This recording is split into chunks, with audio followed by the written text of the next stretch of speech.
Hello everyone and welcome to our survival guide for our return to Moria.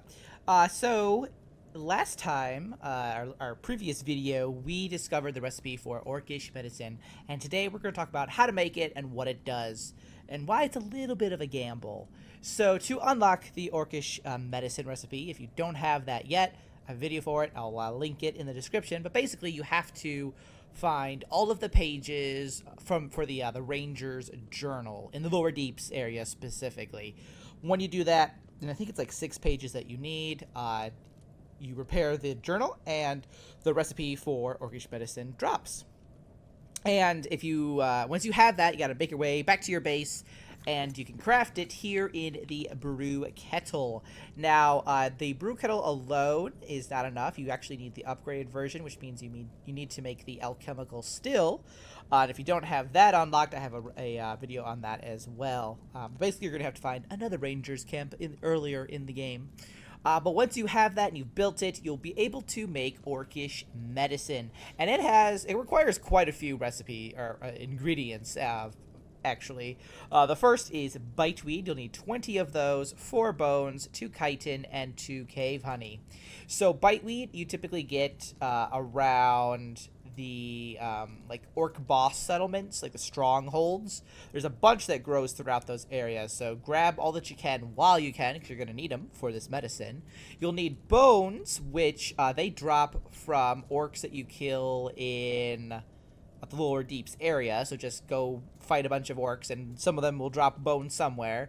Chitin you're going to get from those moths that are kind of like flying throughout the lower deeps, so you might have to search a little bit because they didn't spawn quite so often for me on this particular save file, so you might have to do a little bit of searching to find them, but they are out there, and then you just kill it and then get its chitin. And then cave honey, very easy. You just find the various barrels out there that have honey in it. Just collect it as you see it, because you'll probably want it for something. So it's never a bad idea to grab some while you're kind of out and about. So we have all of our ingredients that we need. I have to quick drain this though, because it's full of Scour Pilsner.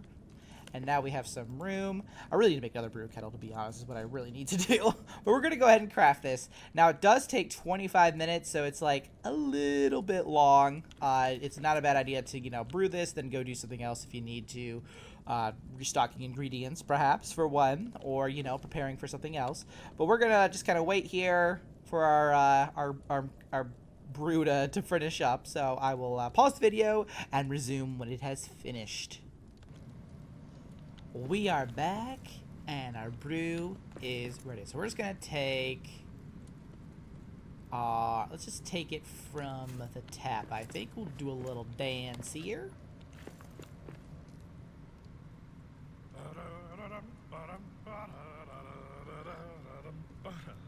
Poor little Baggins sat for tea, fussy as a hobbit could be. Was he grimacing or grinning with glee? What does it matter? The drinks were free. They hung right up the hoods they wore, but told him not that there'd be more. They poured the milk on the pantry floor, with Philly and Killy and Dory and Nori and Nori and Noin and Gloin and Biffer and Buffer and Bumper and Thorin came knocking at Bilbo's door.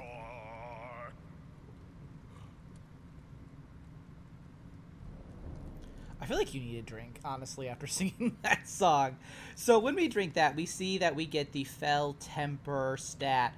And you can see my health is going down. My guy's got glowy eyes. He's got glowy eyes going on. He's glowing. So what does this Fell Temper mean? So basically, it reads like a fierce burning feeling that boosts attack and stamina, but leaves the patient with low energy.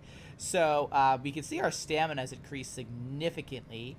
Our energy does start to go down, as does our health. So basically what this is used for, obviously, is you're doing some sort of, it might be a siege, it might be a boss battle, whatever it is. You just need a little bit more oomph, if you will. Things are getting a little grim, perhaps.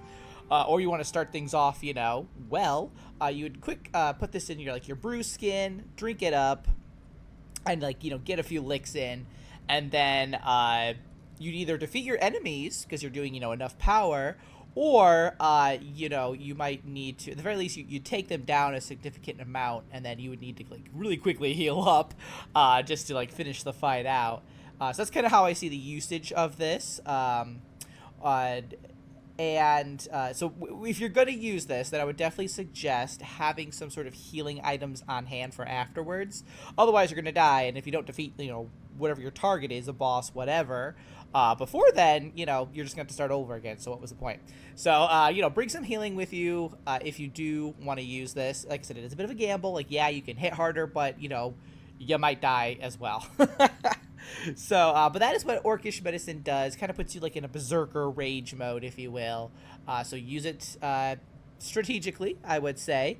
And actually, if you guys have any, if you want to let each other know or whatever how you prefer to use your Orkish Medicine, speak up in the comments because I'd love to hear everybody's strategies for it. But other than that, brew it and have your fun. Do a little bit of, I would say definitely adds a little bit of chaos to your combat for sure. Thanks so much for watching, guys. I'll see you in the next one. Until then, keep surviving and keep thriving.